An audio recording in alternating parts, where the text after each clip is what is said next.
serious about the underground bunker that we have set up in a mine, but here we are. This is an old mine. It's been in the family for over 100 years. And we just decided to turn it into a bunker for all of our families and friends. And that's what we've done. So you're seeing here is how we have everything stored. Everything we may need. We have full storage. We have food. We have all plumbing's ran, all electrical. Boom. And we fit them in here, man. We know a lot of people. There's Dad's Airstream. That's my dad's Airstream.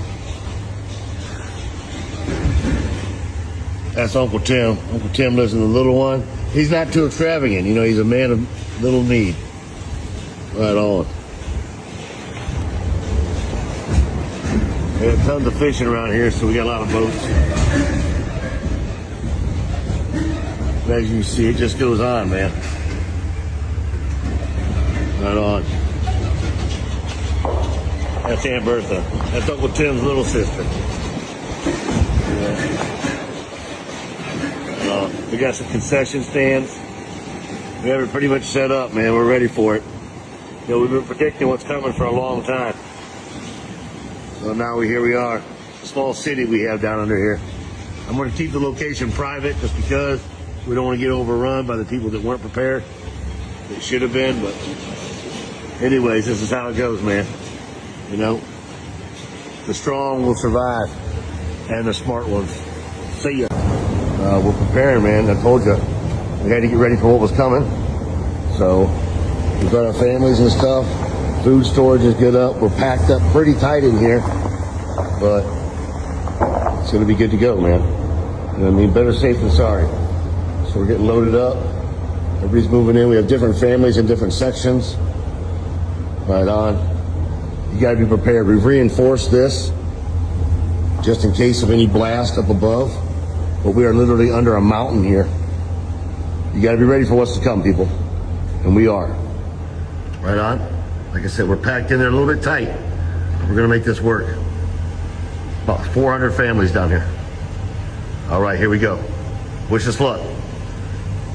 If you can, take cover while there's still time. People didn't believe we were serious. And they said they're prepared. Shalom, Yashar Allah. First and foremost, I'd like to give all glory, honor, and infinite praises to Yahweh, Bahashem, Yahweh Shai, Bahashem Achachodash, and double honors to beloved elders and the apostles of Great Millstone that taught me this truth. While peace and salutations to all you hopefully like talking out there laboring, that are pushing this word in truth and in sincerity. This is your brother Marv from the GMS Boise, Idaho camp, and I'm doing this lesson, based on a video that I saw last night. I saved it, and I want to do a lesson on it, because there's just so many scriptures that can come to your mind. The mountains falling on these people that are going to be so scared from the nuclear blast, man. They're going to think that a blast is going to hit them, but that the mountain is just going to fall down on top of them. Not to mention Yahweh Shai cracking the clouds, which is going to lead me to the first scriptures that I have prepared. This is Revelation 6, and I'm going to start at 13. I'll start at 12. This is Revelation 6 and 12. The point is at 16. This is Revelation 6 and 12. And I beheld when he had opened the sixth seal, and lo, there was a great earthquake, and the sun became black as sackcloth of hair, and the moon became as blood. And because if you ever seen here in Idaho, there's a lot of forest fires. So when you get a lot of forest fires, there's that red hue, even in the daylight, and it's almost like a reddish moon that you get because of how much burning and smoke is in the air. And this great earthquake is because when Babylon the Great is destroyed and these nuclear missiles ultimately get shot off from all the nuclear arsenals of all the countries around the world, they're going to be hitting Babylon, but as well as all places around the world. But the biggest boom, the biggest explosions that you're going to see are going to be centered and focused right here in Babylon the Great, this land of filth. Verse 13, and the stars of heaven fell into the earth, even as a fig tree casteth her untimely figs when she is shaken of a mighty wind.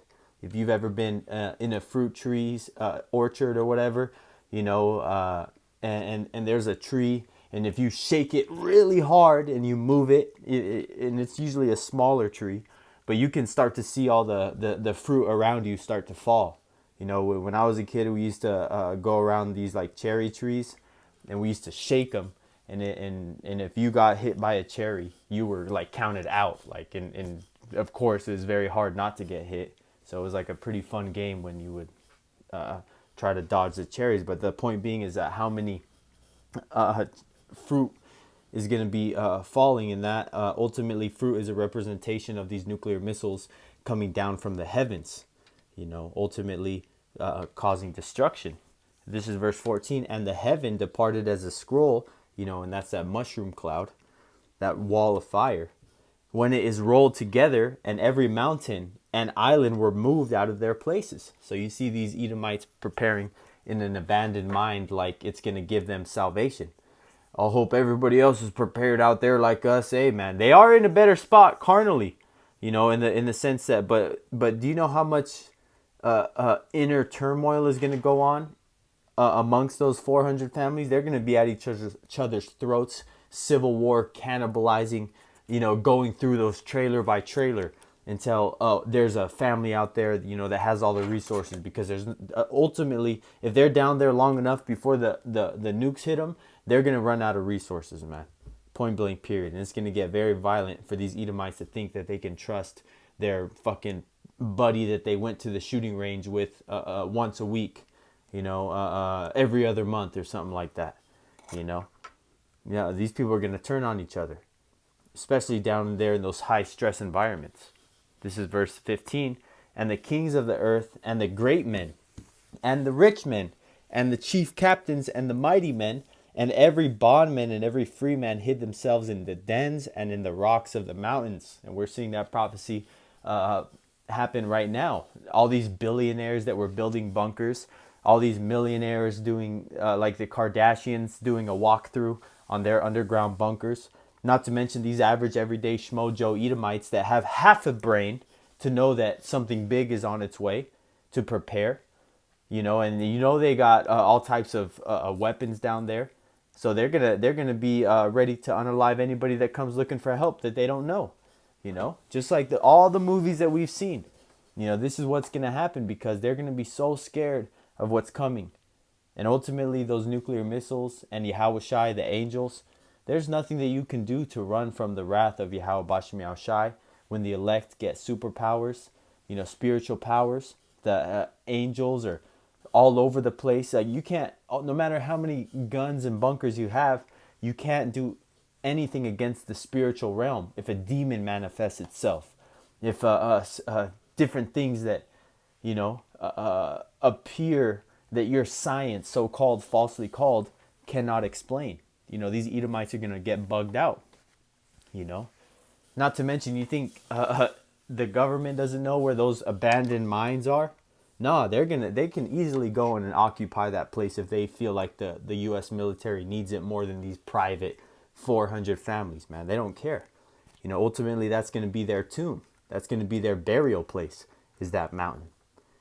Verse 16, Revelation 6 and 16, and said, I'm going to read 15 again and into 16. And the kings of the earth, and the great men, and the rich men, and the chief captains, and the mighty men, and every bondman and every free man hid themselves in the dens of the rocks, and Salakia, themselves in the dens and in the rocks of the mountains. You know, ultimately, you know, this mind has nothing on what the elite have. You know, verse 16, and said to the mountains and rocks, fall on us and hide us from the face of him that sitteth on the throne and from the wrath of the Lamb. For the great day of his wrath is come, and who shall be able to stand? Whoo! They're saying hide us from him that sitteth on the throne, Yahweh, and from the wrath of the Lamb. The wrath of the Lamb, Yahushai. Yahushai is coming down with, Yahweh is sending Yahushai, coming down with an immense amount of judgment, to the point where these people are going to wish that big ass boulder squishes their head and whole family before Yahushai or the elect get to them.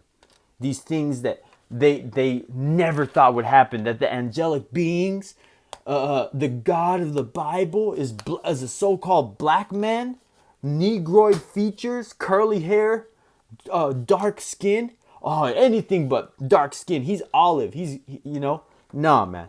Their Esau's worst fear is coming, and there's nothing that they can do to stop it. That's why they're trying to do everything that they can in building these bunkers, getting these survival communities together, and all those carnal preparations are going to fail this man and anybody that chooses to trust in their carnal means. If I'm using this as an example, and these people have a full-blown mind that's closed off with a blast door with a secret location, and you think you with your Glock and some canned goods is going to be able to do any better? Nah, man. That's why ultimately we're going to need Yahweh Bashim Yahushai, because Jake doesn't have that mind that's been in the family for 100 of years, whatever.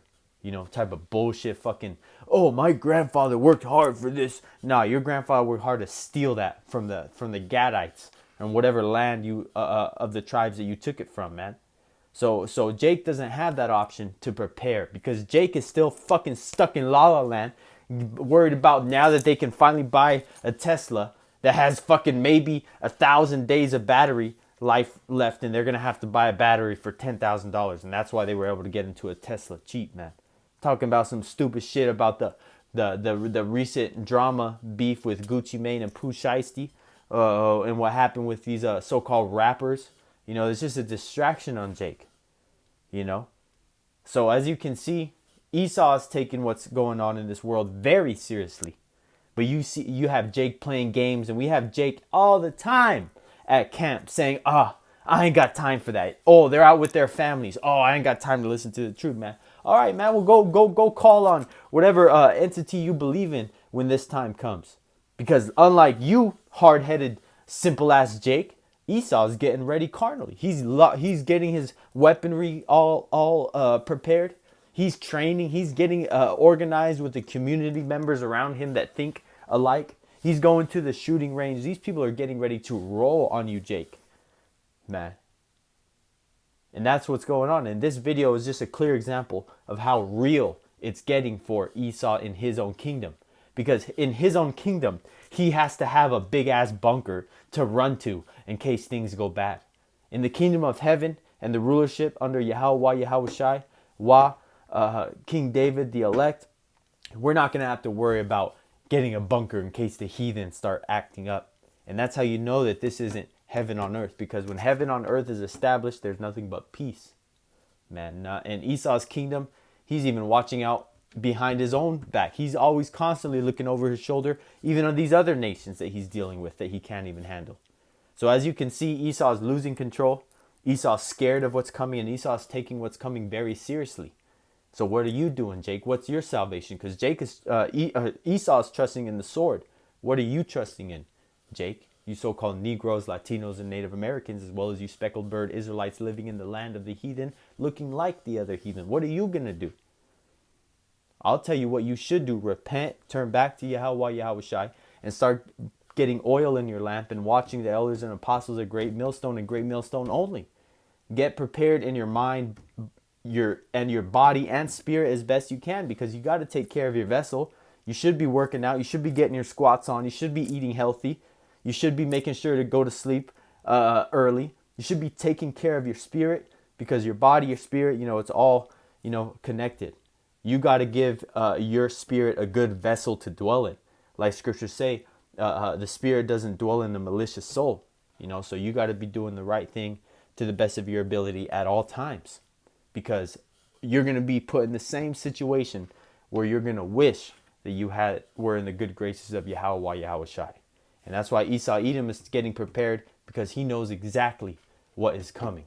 In the sense of world chaos, wars, lack of resources, natural disasters, national emergencies, etc. It's only going to get worse from here. So Lord willing, that this lesson was edifying unto the elect.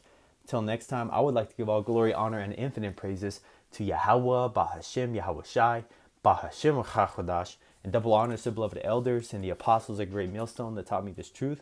While peace and salutations to all you hopeful elect Akim out there laboring, that are pushing this word in truth and in sincerity. Till next time, Lord willing, Shalom.